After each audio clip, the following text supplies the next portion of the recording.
Yo, what's up? It's your man Maloney, Breaking Records Radio, the place to be, hitting you guys with some more daily news. Now, for those of y'all that have been following the Tekashi'S 6ix9ine situation, this has been a sentiment for some time. I know I heard Lord Jamar talk about this earlier in the year. I think Joe Budden may have said something along these lines, but a lot of people starting to believe that Tekashi'S 6ix9ine was actually an informant. And I guess recently I see the article on, I think, XXL yesterday, and meant to do a video about it, but I got sidetracked doing some other stuff. Had some issues with my Adobe Premiere, trying to get that shit to work. But anyway, so now here we are today. XXL has also reported it when I was surfing, or Complex when I was surfing looking for some news, so we're gonna touch on it. But apparently 6ix9ine's driver reportedly testifies he's an informant.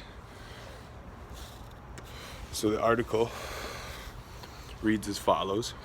As the court proceedings involving 6ix9ine move forward this week, a key person answered questions to the court Monday, 6ix9ine's driver George Rivera. Per in-court updates from Inner City Press, Rivera testified that he spoke with law enforcement officials about cooperating as a confidential informant following an ICE arrest. Upon his release, he was again enlisted as a driver for 6ix9ine. Rivera also noted that the vehicle in which he was driving 6ix9ine at the time of the alleged robbery, depicted in footage released last week, was equipped with 2 cameras. Per Complex's Shiva Bayat, Rivera also told the court he had been an informant since July 2018 and suspected that others found this out around September-October of last year. The driver's cooperation could severely shorten his sentence, reported as being a max of life and a minimum of 17 years. 6ix9ine recalled the details of the alleged kidnapping at the hands of Anthony Harv Ellison and Shaw during testimony last week. Prior to that, an attorney for Ellison characterized the kidnapping as a hoax and compared it to the Jussie Smollett controversy. According to 6ix9ine, however, his former manager, Shadi, and others planned retaliation for this incident. Harv and Nuke, both alleged 9 Train members, are on trial. During his last day on stand, 6ix9ine told the court he initially didn't want to snitch and was asked at one point to define the act of trolling. Amid 6ix9ine's Day 2 comments were his assessment of a splintering within the alleged 9 Trey crew, a development he said forced him to pick a side. The gang divided into 4 pieces, he said at the time. We're all attacking each other at the same time. They put me in prison where I had to pick a side, and I chose Shadi's side. Meanwhile, prosecutors have been reported as indicating that 6ix9ine could later enter the witness protection program. In New York Times article on this possibility, it was noted that the United States Marshals Service, the group that operates the witness protection program, would likely not cover the cost of 6ix9ine having his signature tattoos removed. In other news, Page 6 published a photograph showing 6ix9ine and Shadi with the mascot for the New York Mets. The Mr. Met photo was reportedly taken by Rivera on April 13, 2018, shortly before they departed the stadium at the behest of Jordan. Shadi said, "We have to leave," Rivera reportedly recalled to jurors after saying that Jordan received information that someone attempted to rob a 9 Trey member. Rivera claims he then drove men to get an assault rifle. For more in-court rundowns of last week's testimony, click here, and that's on the article titled 6ix9ine's driver reportedly testifies he's an informant on Complex.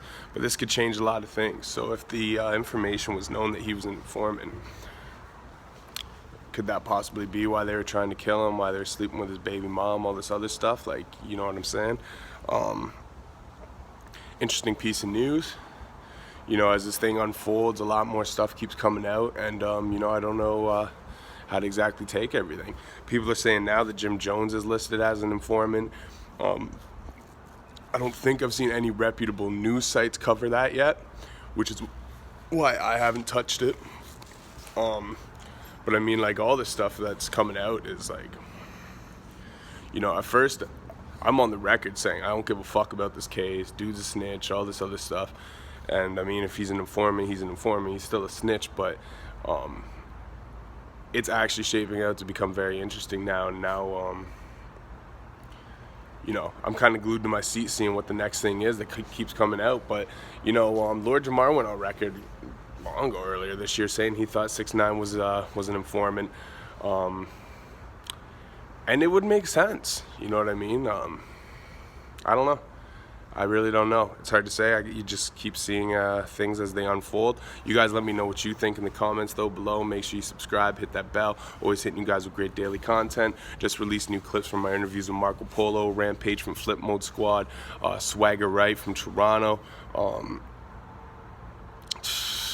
Tons of stuff, tons and tons of great content. Just click the channel page and see for yourself. We got a new Reefer reviews video going up tonight, clips from Toronto Talks podcast, new episode of No Condom podcast is up, so just make sure you hit the bell, subscribe, and you know what I mean, stay tuned with what we're doing. Breaking Records Radio, we out, peace.